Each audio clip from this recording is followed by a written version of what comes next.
Hello, hello, hello, hello, hello. Let's drop this down a little.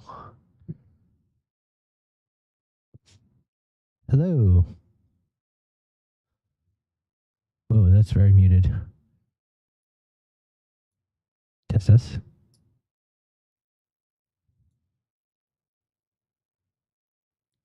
Okay.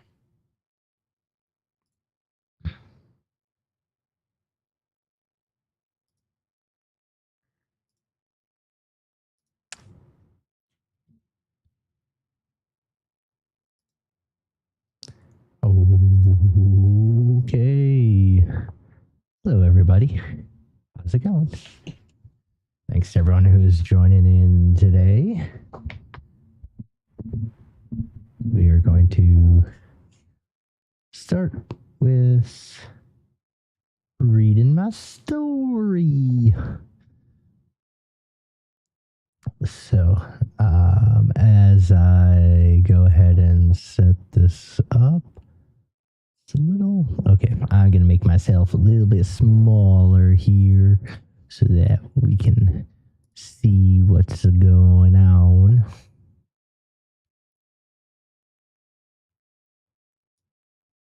Here we go. A little bit more.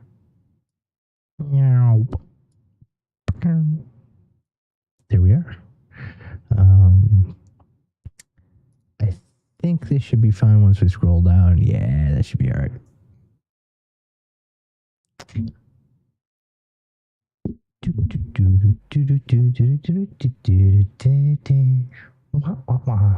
Sorry.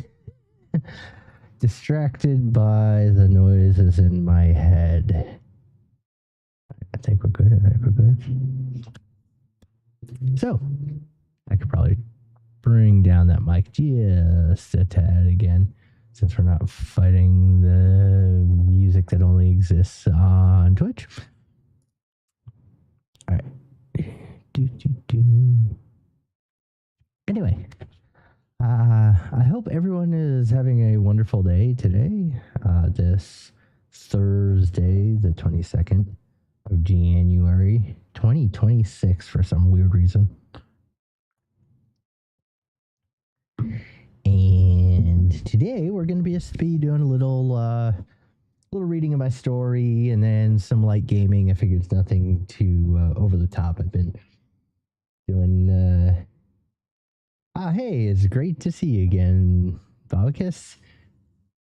Thank you for joining. Yeah, so now we get to read my story. I will, by the way, hopefully this weekend, try and take a look at your story a little more in depth and see if I can make any suggestions. I can't guarantee that any of them will be logical and make any sense, but I'll spam stuff that occurs off the top of my mind, and you can feel free to ignore all of it. No harm nor foul. Anyway, regardless, it's great to see you here again. Welcome. I hope your day is going well. And I think we should get started here. So this is a story that I've done many rewrites of and got a lot of feedback on from the writing group that I work with. So it's at a point where I was thinking it was close to being what I would consider done. Then I had a conversation with actually he's a YouTuber by the name of Schnee, who does a bunch of story analyses and that kind of thing. And he gave me some really good ideas as to ways to shift this. So I have you can see I've got like edits in here. It's partially sort of aimed towards a rewrite, but I don't know if that's the direction I 100% want to go with it. But it's what I would consider the closest thing I have to a finished story. So, yeah, so let's get rolling on it, and feel free to, at any point, hop in with any feedback you have. if you would like to go through and say, hey, that doesn't sound right. Well, thank you. Yeah, I managed to find a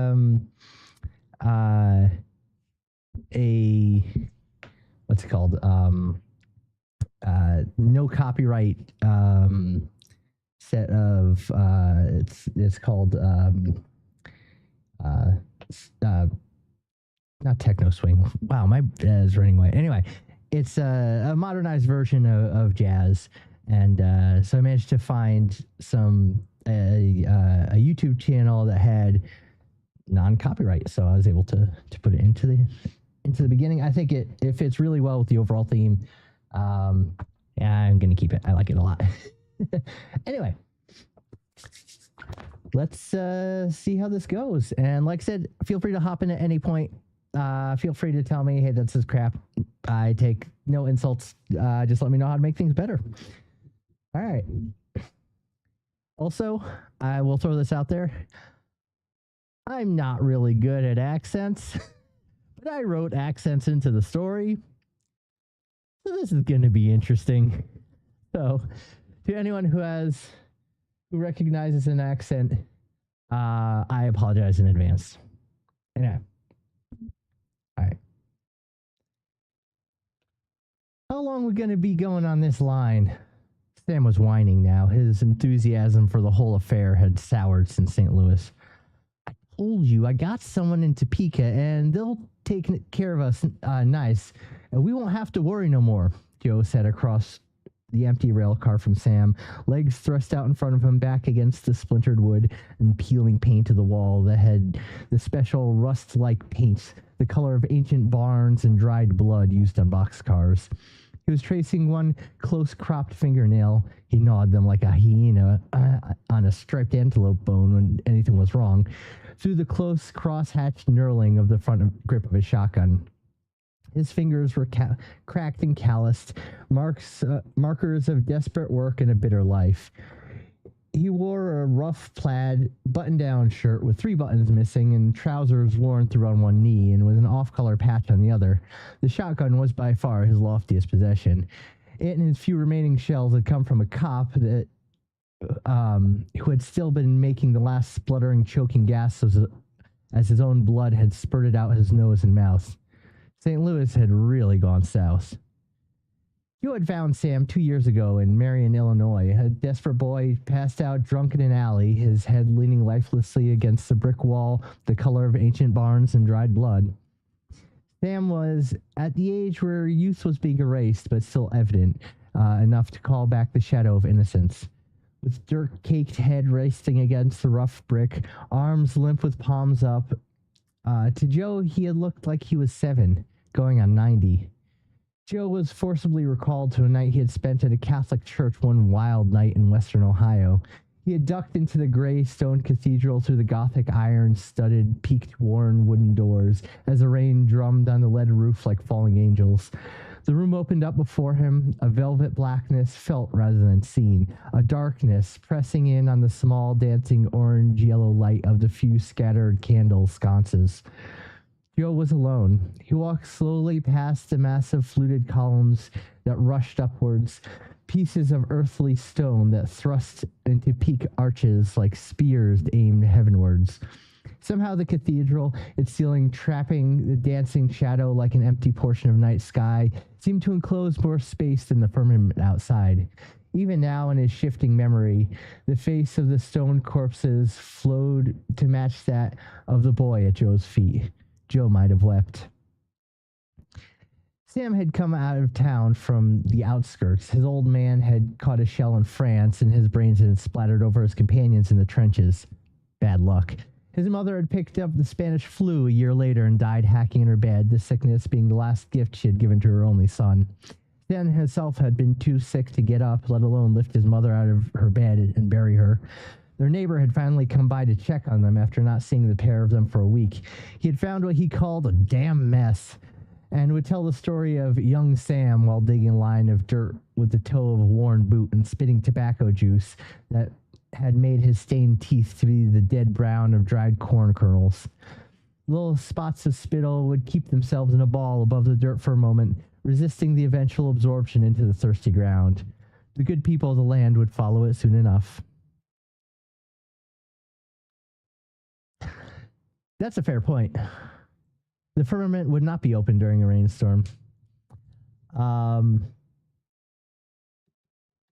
it does make a good analogy to the ceiling of the cathedral. Hold on. I'm going to open Notepad. I like that comment. Thank you. Oh boy, what's all this stuff? Okay. Another comment. There we go. I see.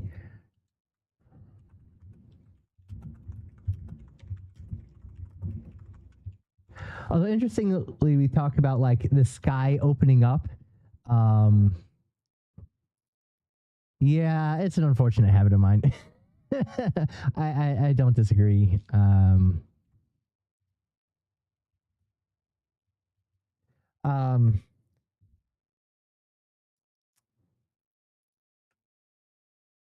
Yeah, there's the sky opening up and an open firmament. I don't know. I think you're right. There's a better analogy between the roof of the cathedral and the roof of the firmament. So saying open is wrong. And yes, yeah, you're 100% right. It really, one of the reasons actually why I wanted to read this aloud is that a lot of that stuff comes up, or you see the issues with the run-on sentences when you try and read it aloud, and if I don't have an external impetus to read it aloud, I never do. So this is awesome. Yeah, thanks for all the feedback. Love it. Okay, so Joe had found Sam 2 years ago in Marion, Illinois. A desperate boy passed out drunk in an alley, his head leaning lifelessly against a brick wall, the ancient color of barns and dried blood. Joe himself had been moving through without much direction. He had dabbled in moonshine, but found that while he was clever and vicious enough to intimate schemes of successful, to imitate schemes of the successful runners around him, he was not up to putting them to practice. Several burns and a steel explosion later, he was left with fewer resources than even the meager pittance with which he had started, and some shrapnel on his right knee that gave him a shuffling sort of limp. Another sentence in need of a period. Anyway, his next attempt was a robbery at a general store in what might generously be called a town, in the way a muddy puddle on the road might be called a pond. It had been an oppressively hot day. The glaring sun, fixed in a pitiless blue sky, baked the drooping corn into a sea of wilted yellow and brown leaves that crumbled in the hand. The road itself was a line of fine dust kicked up by Joe's shuffling footsteps into a choking cloud that caked into the sweat on his face until he seemed one with the very cracked and dying land itself. He had managed to catch a ride in the back of a donkey cart, the donkey being possibly the only creature more miserable than himself, that had dropped him off at a farmhouse about a mile outside of town. The municipality sported 2 brick buildings and 5 dilapidated wooden shacks serving the locals as houses. Some had small, splinter-filled warped plank porches with corrugated aluminum ceilings and cement block steps. On these rocked toothless, shirtless old men with greasy strands of hair plastered to their dripping foreheads. They passed jugs and cob pipes and fanciful stories back and forth, posted on their creaking chairs like vultures awaiting a feast upon a dying, shriveled world.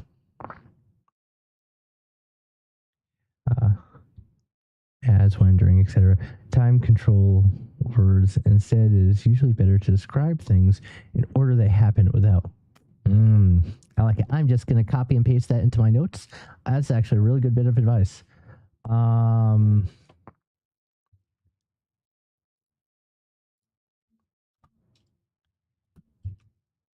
love it.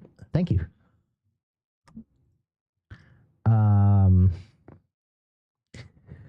Joe had limped his way past these gargoyles, past a parked aging Model T with a rusted radiator, up the brown wooden step to the relative cool of the store.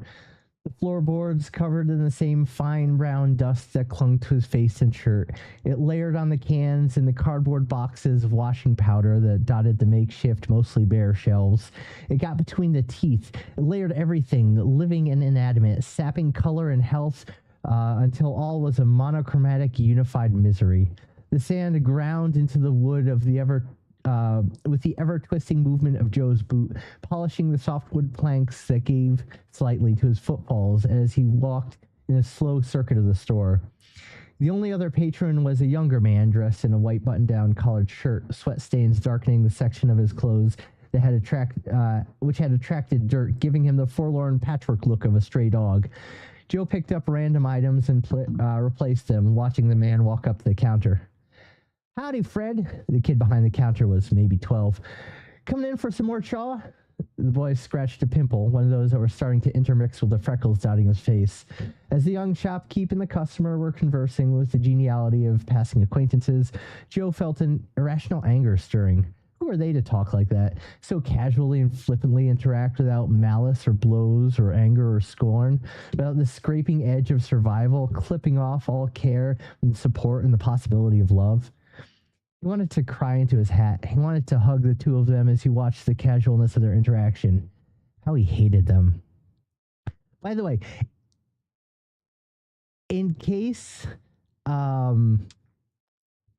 you hadn't picked it up, which I assume you have, this is sort of a misery simulator, which I hadn't really intended it to be when I started out. And one of the main bits of feedback that I got was to try and lighten up some things to make it so the other parts kind of have a little more impact, so everything's not the one note.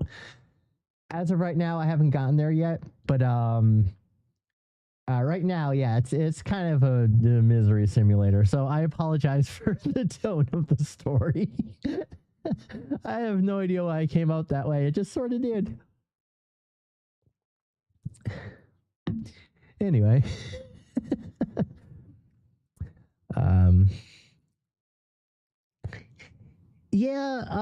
I think the vultures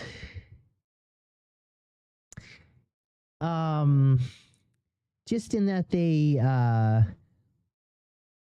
pick over the kind of the stories of the dead was kind of my thinking. It's almost like there might be a better like mythical comparison, but harpies didn't seem right.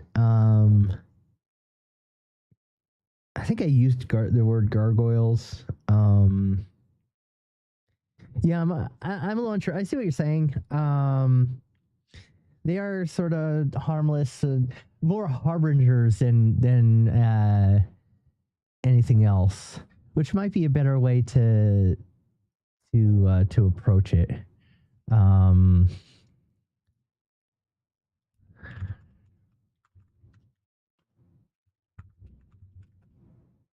Yeah.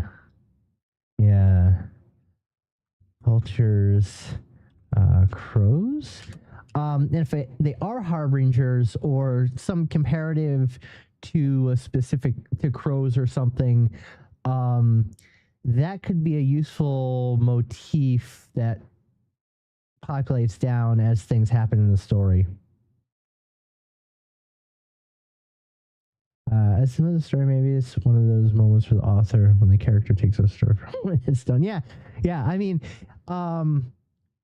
it really just sort of grew out of the initial image of the two sitting in the boxcar, and then some hints of Flannery O'Connor, and some others in there. But yeah, like I said, I didn't intend it to be to have such a negative, depressing mood, but that's just sort of what happened with it.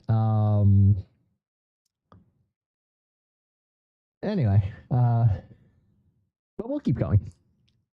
It has nothing to do with my mood. It has all to do with just how the story sort of rolled its way out. Joe shuffled his way up beside the man, his white shirt in his white shirt, pulling a rusted old .38 revolver with a missing grip panel and loose cylinder from his pocket. He leaned over the counter and fired once, the muzzle almost touching the bridge of the boy's nose between his suddenly wide eyes. The shock of the noise and the spray of blood flecked with white brain matter that splattered the wall and the shelves behind the counter made the other man scream and cringe away from Joe while the boy dropped with the suddenness of the dead. Joe waved his gun in the direction of the man as he was leaned over the counter to grab the few petty coins that were sitting in a rusted old repurposed All-American brand cookie tin. You drive me out of here and there won't be more trouble, you hear? The man, eyes wide, nodded with a jerky, unnatural motion like a poorly controlled puppet.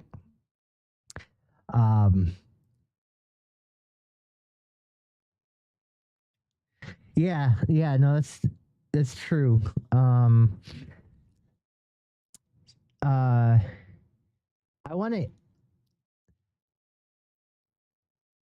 have to find the balance, right? Because I want him to be in some ways irredeemable, but in other ways not so irredeemable that the reader can't connect with him in some way. And I think you're right. I think pushing it all the way to 11, if you will, putting the dial at 11 kind of prevents that. So, yeah.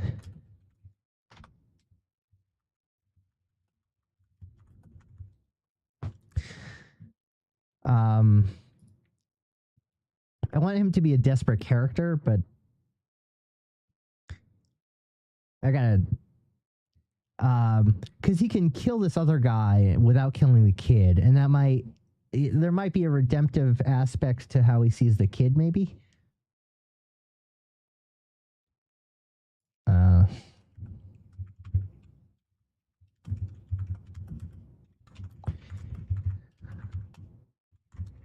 Because he sees Sam, right? He runs into Sam when Sam's a kid, and he takes pity on Sam as a kid, and so maybe maybe there is some aspect of innocence that he still sees.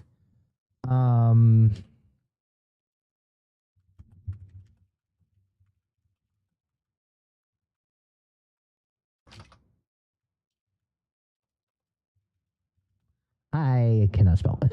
That's fine.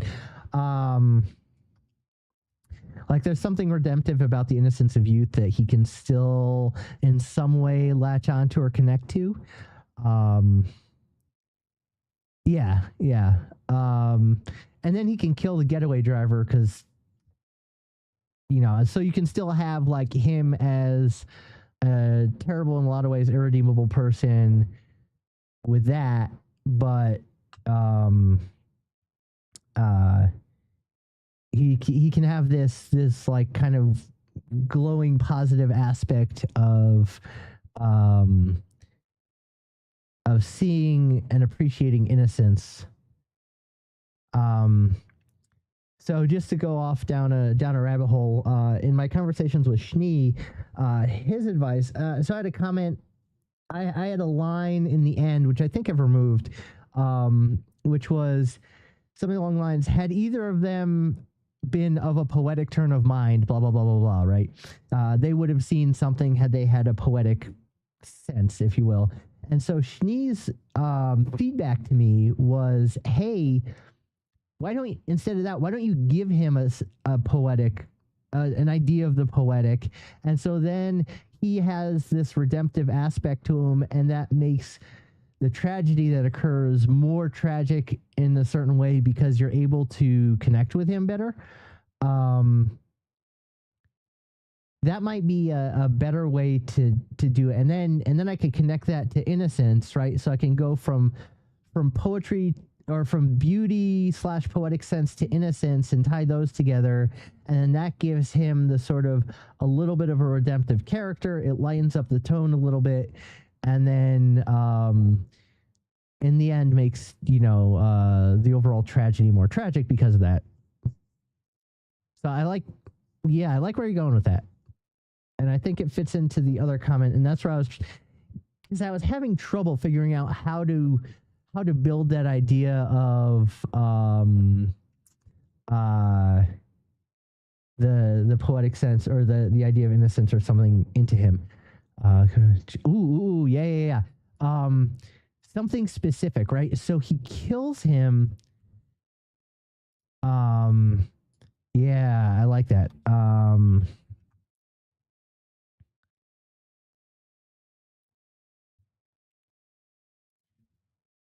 Because that then fits also better with the sort of modified character in general, where he's less cold, more impulsive and emotional. Which would, of course would also make sense on the other end when he then takes in Sam, is willing, is working with Sam. But yeah, something specific reason. That's a good idea. I like that. I like that. Okay. Keep going.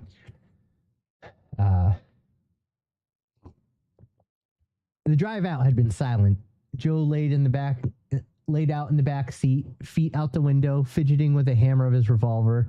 He pulled it back with an audible click, click, click as the hand rotated the cylinder. There would be a pause as Joe's thumb, with its cracked skin, each thirsty fissure starkly black with embedded dirt. See, I can make this sentence. I can reduce this sentence and still get the idea across. Like that's a little much. I'm gonna put that in as a note.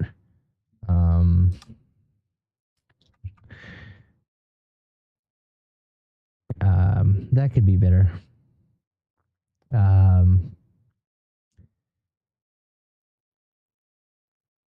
Okay.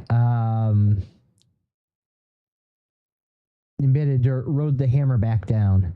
Then the click, click, click again. With each mechanical sound, Fred driving, white-knuckled, with reckless speed on the pitted road, would flinch his hunched shoulders.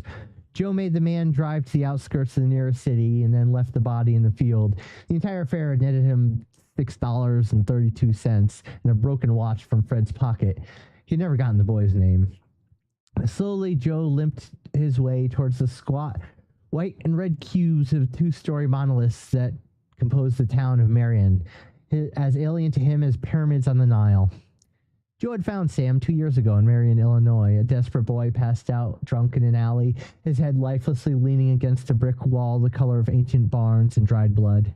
Tired from his walk from the ever-expanding point where the fields gave way to makeshift shacks and then to real houses and brick buildings, he eased himself down onto the damp concrete alley, kicking aside discarded cigarette butts as he did, and finally found himself seated across from Sam.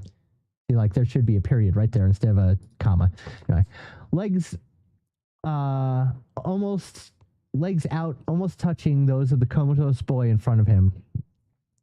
Joe leaned over with a grunt and picked up the bottle that the boy had dropped when he passed out. There was still some moonshine swishing around the bottom.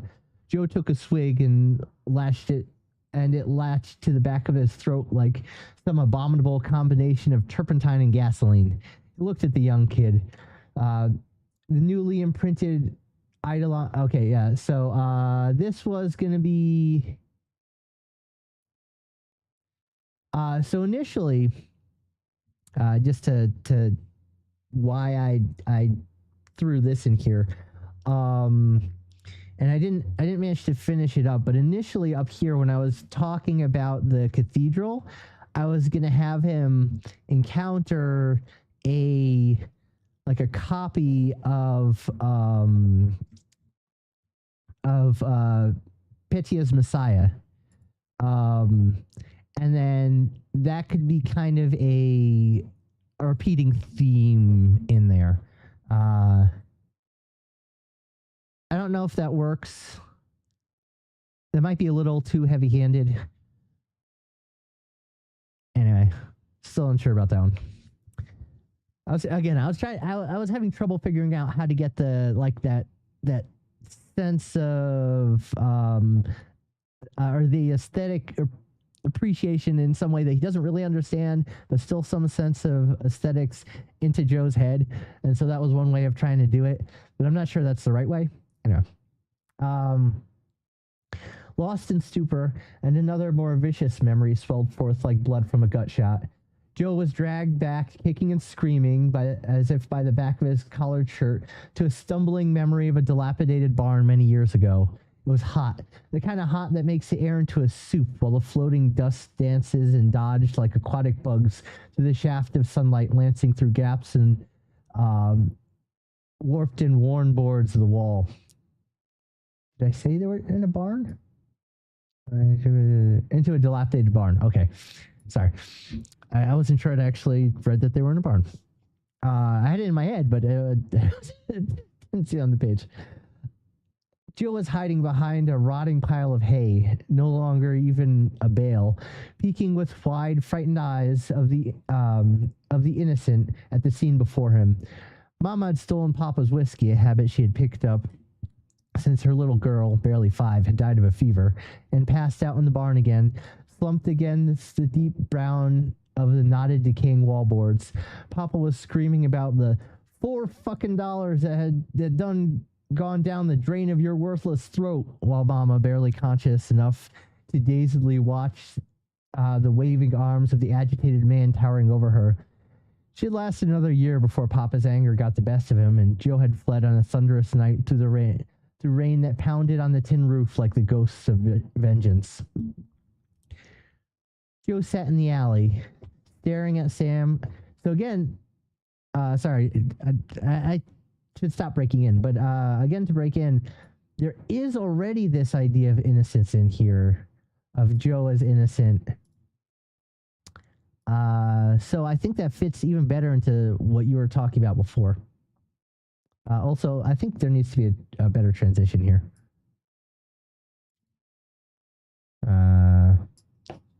Let me copy and paste on that. All right.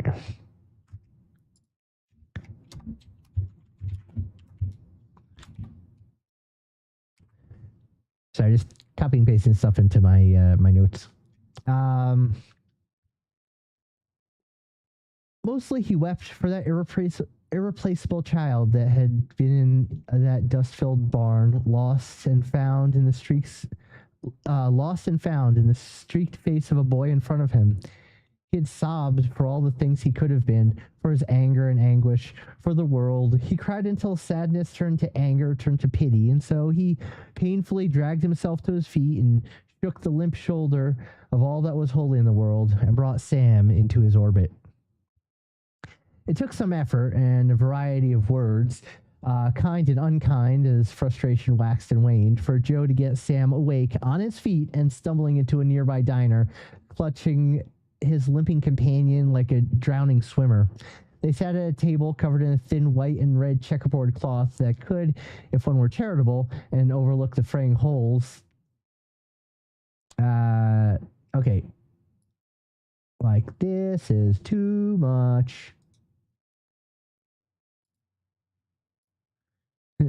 Description's good. This description goes a little overboard and makes it nonsensical. All right. Sam clutched the table like a life preserver.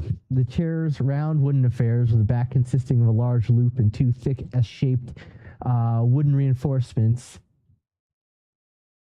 Shaped again. That's another sentence that needs to be rewritten.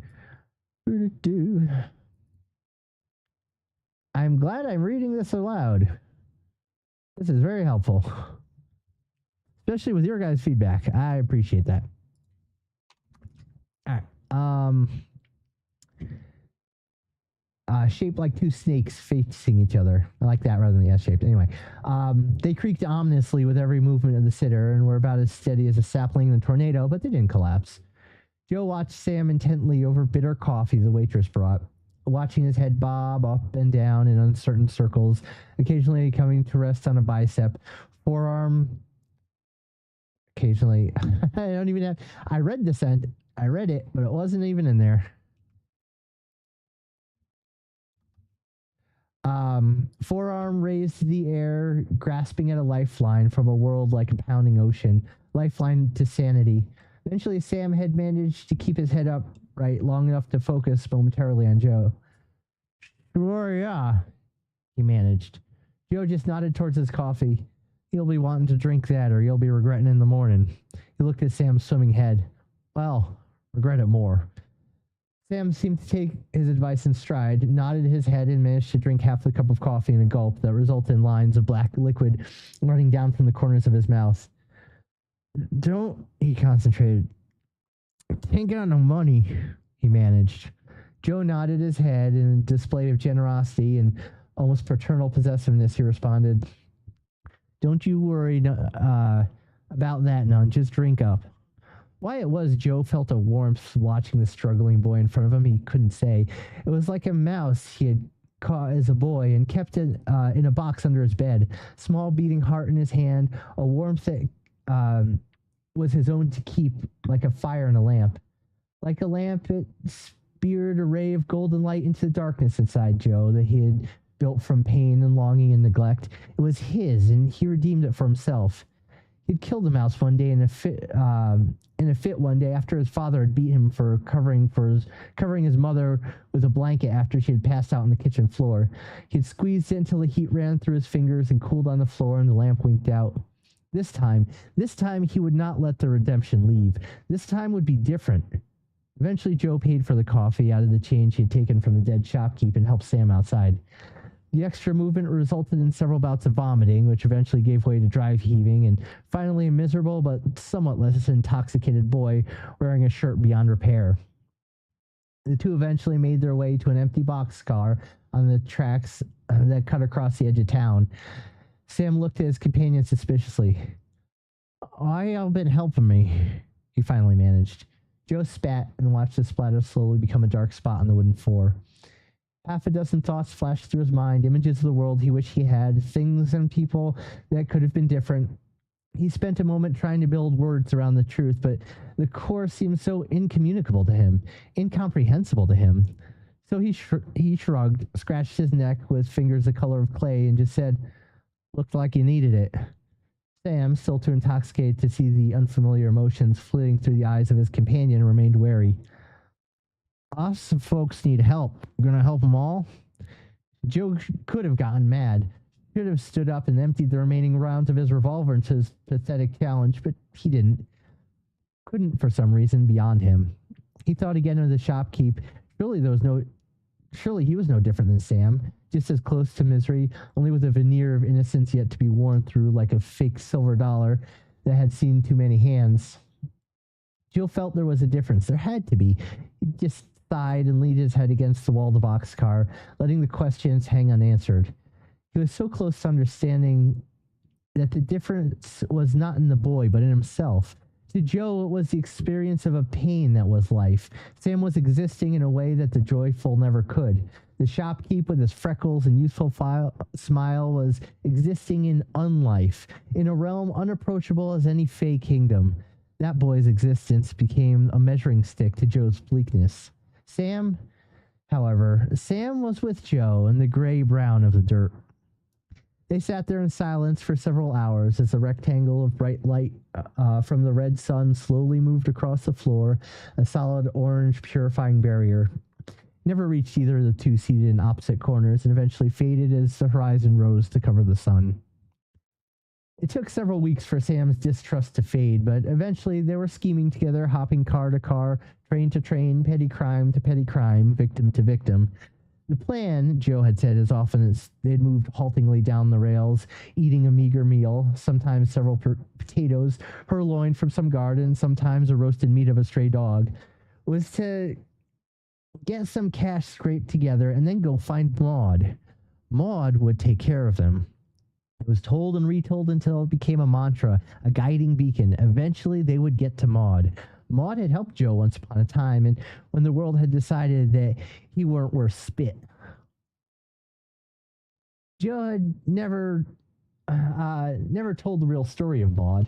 Perhaps he had mythicized it in his own head. In reality, Joe, the child escaping his father's wrath and the bulging eyes of his mother's strangled corpse, had eventually found his way to Kansas and into the house of Maud and Frank, who had taken him in without a crumb of food or cent to his name. They worked him in their farm for a time and eventually taught the boy how to make whiskey and how to run low-level pickpocket-type grifts on the elderly residents of nearby Topeka. Then one summer, a visitor had stopped by. It turned out that the thin young man with a large, commanding forehead looming over dark, sunken eyes that gleamed and darted around the room like fireflies in a cave was Eddie Adams on the eve of notoriety. By the way, this comes from a real event. Eddie Adams was an actual wannabe gangster person who was involved in this event. I went and looked that up. He and Frank had huddled closely over a candle till late in the night, murmuring to each other conspiratorially. Maud, who is noted for a quiet nature, cold stare, and almost frightening practicality, sucked her teeth and rubbed grease-stained hands on floral pink and formally white apron. All she would say to Joe was, "Ain't no good gonna come of this one," before heading back out to the rickety lean-to covering the still that provided most of the household income. The next day, Eddie and Frank had tried to hit a speakeasy in town, and Frank had ended up dead and Eddie in jail. Joe had stuck around the house for a few more days, but Maud had been wandering the rooms with an increasingly dangerous glint in her eye, stomping aimlessly across the uneven floor, sucking her teeth as if looking for something she had put down and couldn't remember where. She had taken to cleaning the stock of guns kept under the bed.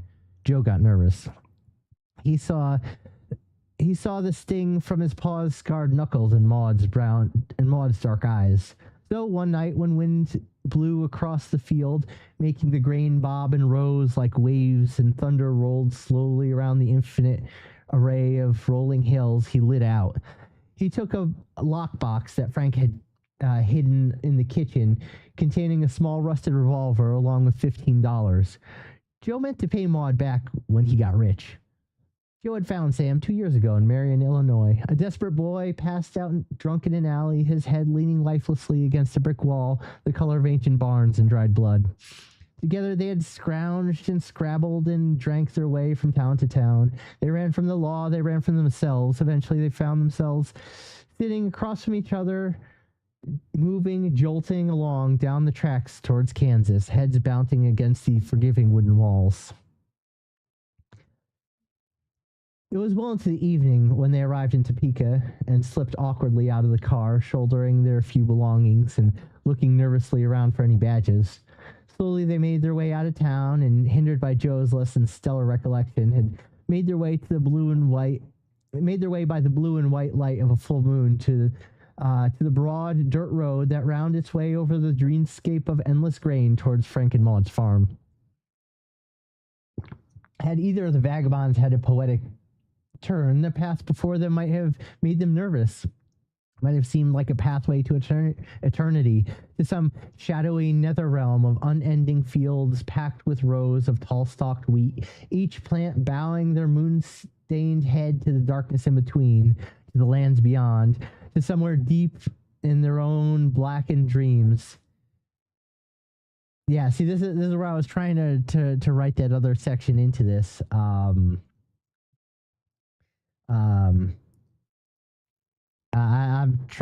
still working on this section, or on this part of it, because this was the feedback again that Shani had given me. I think it was initially. It was a pity none of them did.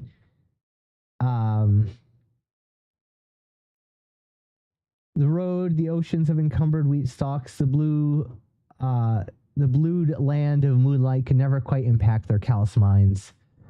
Sam trudged forward without reflection, simply grateful for a destination and a lighted path. And this is where I was going to add something else in, so I apologize for this little section here, because I went back to try and rewrite. I forgot I was trying to redo it. I got distracted by other things. Anyway. Regardless, eventually they found the farmhouse, newly painted white with its small porch and 2 rocking chairs. The property had several more sheds than Joe had recalled, and light was streaming out from the cracks between the boards of one of them, lancing straight yellow lines along the ground. Joe visibly stood up straighter, and putting on a saunter that had been beaten out of him by Dusty Miles, went up and knocked at the door. It opened, and Maud stood in the doorway, the bouncing red light from the fire under a large still behind her, making her seem like some guardian of the gates of hell. If she was surprised to see Joe, or even recognized him, she gave no indication. She just sucked her teeth and spat next to his foot. What y'all doing here? Uh, hi, Maud. Is Joe? You know from before? Been a bit. We was that is Sam and I. This here Sam. We was hoping you might be able to take us in for a few days. Maud studied the two with dark eyes, absent-mindedly rubbing her hands on her ever-present apron. Yep. You got my $15? This brought a panicked look. Well, I know I do owe you. I know. Of course. You know. I was saying that, but here I brought you this. Here a shotgun. Tis worth a good $10. He held out his prized possession. Maud looked at it for a moment, took it, tested the action. She sucked her teeth and then nodded towards the main house. Y'all can share the back room. We'll talk in the morning.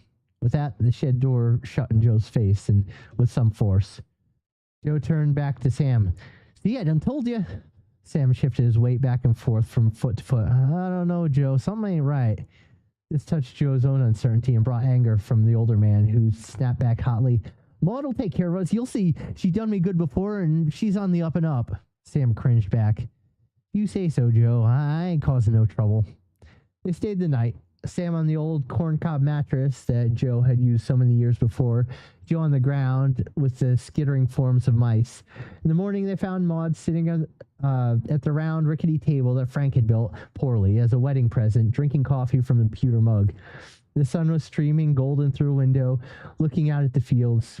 She was stroking this familiar divots of the table, talking in low tone to her long-dead husband. The light shone off Maud's tightly pulled silver hair, making an angelic contrast to the damp firefly eyes. Y'all can clean out the barn for staying for the next couple of nights. She took a pull of the black drink. And I expect you to be moving along. I keeps a respectful house, and I don't take no lodgers. But she cut Joe off mid-protest. I especially don't take no lodgers like you, and I ain't got Frank to keep the house safe. This was said with pointed venom. Cleaning the barn earns you 2 nights. Thank you, Barm. This is from Sam. We don't want no trouble, Maud snorted. You done picked the wrong company for that. 2 nights. I got to go down to town for supplies for the mash. I expect the barn to be set when I get back. Demand is strong, and I'm building a new still in there. With that, she got up, dropped her mug in the wash bucket, and without another word walked out the door. Soon the two heard Maud's old truck bouncing away down the road towards town. They spent the next day half-heartedly clearing rotten old hay out of the barn and piling up behind the leaning structure. The rat-infested old grain stank like a rotting dog, and moving the disintegrating bales was sweaty, difficult work. The two didn't engage with their normal back-and-forth complaints that usually accompanied such work. Joe was uncharacteristically lost in thought, and Sam was nervous about the entire situation. There was only a faint, deep red reflecting off the bottom bulges of the clouds, a twin false sea to the shifting wheat below. When the truck meandered and backfired its way back up the roads to the farmstead, twin hooded headlights flashing as they moved back and forth across the house. In the far distance, lightning flashed a discordant white, while the thunder was lost to the eternal distance. Maud parked the truck with a tortured ratcheting crank of the parking brake. She paused for a moment before leaning over and grabbing the shotgun Joe had given her, and loaded the 12-gauge shells she had picked up in town. One more moment, she stopped, fingernail absent-mindedly running along the knurling in the stock, looking into the window at Joe and Sam sitting at Frank's table, murmuring to each other conspiratorially over a lit candle in low tones.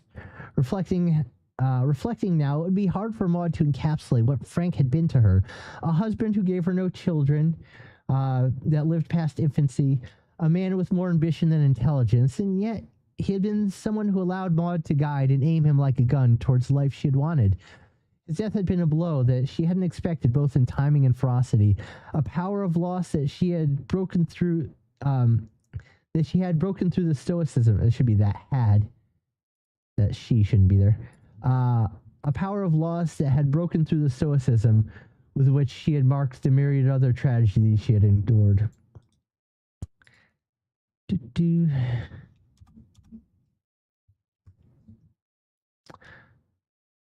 She hadn't blamed Joe until he was gone. Suddenly his loss became a betrayal, a knife cruelly cutting, pointing with an absolute direction that parted flesh and bone.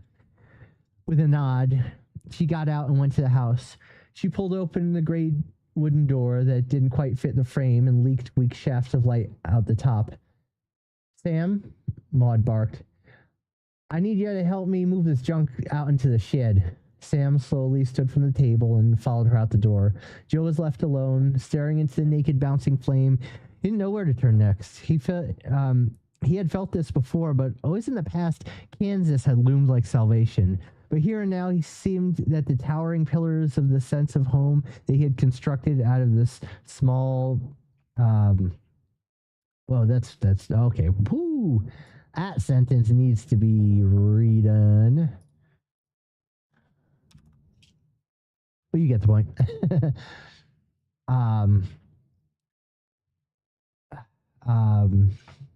He had constructed out of the small wooden house was dissolving into the dust of the road. The dust of the road in the west. Like it was nothing special at all. It was probably best if he left on his own. Let Sam find his own way. He was sure the young man would feel abandoned, but better that than the gunshot snapped his head up like a noose. Joe stumbled and ran as fast as his lame gait would let him out of the wide open door of the shed. Let him out to the wide open door of the shed, where by a lit lantern he could already see the figure slumped against the back wall. Joe found Sam thrown back against the back wall of the shed, a hole the size of a fist in his chest. Looking like a desperate boy passed out drunk in an alley, his head leaning lifelessly against the wooden plank wall, spattered with the color of wet paint and fresh blood. Joe never even heard the door close behind him. It was early afternoon, and the bloodshot eye of the sun had just baked off the last remnants of the night's dew when the sheriff came by. It was early in the afternoon. Oh, geez. Again. When I was trying to rewrite sentences several times and forgot that I was trying to rewrite sentences. Sorry, I thought this was more complete than it was. Anyway. The sheriff came by and walked up to the porch, hat in hand. Maud was leaning against a pillar, wiping her hands on her apron. Evening, Maud. Evening, Sheriff. Heard you found some murdering shiners. Maud looked up at the ceiling for a moment and sucked her teeth. Yep. She picked up a large earthen jug and handed it to the lawman, who hefted it speculatively. Kind of you to pass on their illicit goods. There was a twinkle in his eye. Maud sucked her teeth again and nodded and said, Yep. She paused for a moment. You want 'em? She nodded vaguely towards the shed. The sheriff considered this for a moment. I take it they won't be no further trouble, he said at last. It wasn't a question. Nope. Just seems like extra paperwork then. Maud nodded sagely and spat in the dirt. Wouldn't want to be adding work to a busy band. The sheriff perched his hat back onto his slick-backed hair and tipped the brim. You have a good evening now, Maud. Again, the sucking of teeth in reply. He walked off to his car as Maud went to find the shovel. Anyway, that's the story.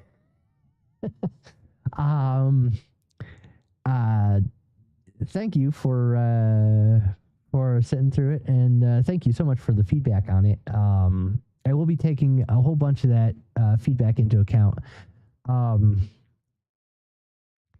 I did need I think I needed fresh eyes on this, and I really appreciate the help. That was super helpful. I think I have a better idea. You can see, yeah, I have all of these notes for things to try and shift on it. I'm actually going to try and make a bunch of edits on this for I have the writing group this Sunday, so I'll see if I can make a bunch of these edits for Sunday for the writing group, and I'll let you know how that turns out. Also, this weekend I'll take a look at your story in with an eye towards giving you some feedback as well, because I really loved your story, and you know, it always helps to have a little feedback. I hope you don't mind. If you don't want, like I said, I certainly have no ego attached to any feedback. If you don't like it, feel free to ignore it.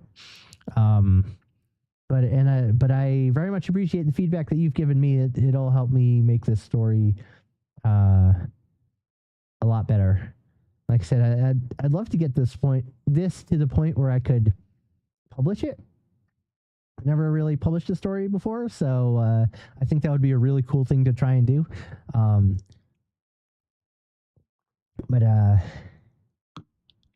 Yeah.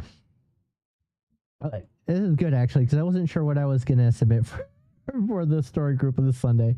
It was my turn to submit something, but thanks to the feedback, I can certainly do that. Yeah. Cool. It has been, let's see, about an hour. I have got to put some food away. So I think what I'm going to do actually is I'm going to end the stream here. Gotta put some stuff away downstairs and clean up a little. I might come back for some gaming a little later tonight. But that I think will be a separate stream. So yeah. Anyway, Bobakiss, thank you so much for your feedback. Again, seriously, it's really awesome. It's very helpful. And I will I'll give you some feedback on some of the changes that I make based on your inputs. So anyway, thanks so much, and thank you to everyone who popped in for smaller or longer periods. Who even for those who hung out and just kind of marinated in chat. I appreciate it. All right. Well, I'm going to end this current stream here. Do some cleaning and potentially come back for some gaming. Yeah. Thanks again. I hope if I don't see you again tonight, I hope you guys have a great night. I think so. What I'll probably do is I'll do some gaming tonight. My next stream will be back to some math. And then the stream after that, I'll just keep going back and forth between reading and math. And I think when I go back to reading, what I'll do is I'll read maybe a classic short story, something that I didn't have a hand in mangling. So maybe some Poe, maybe some.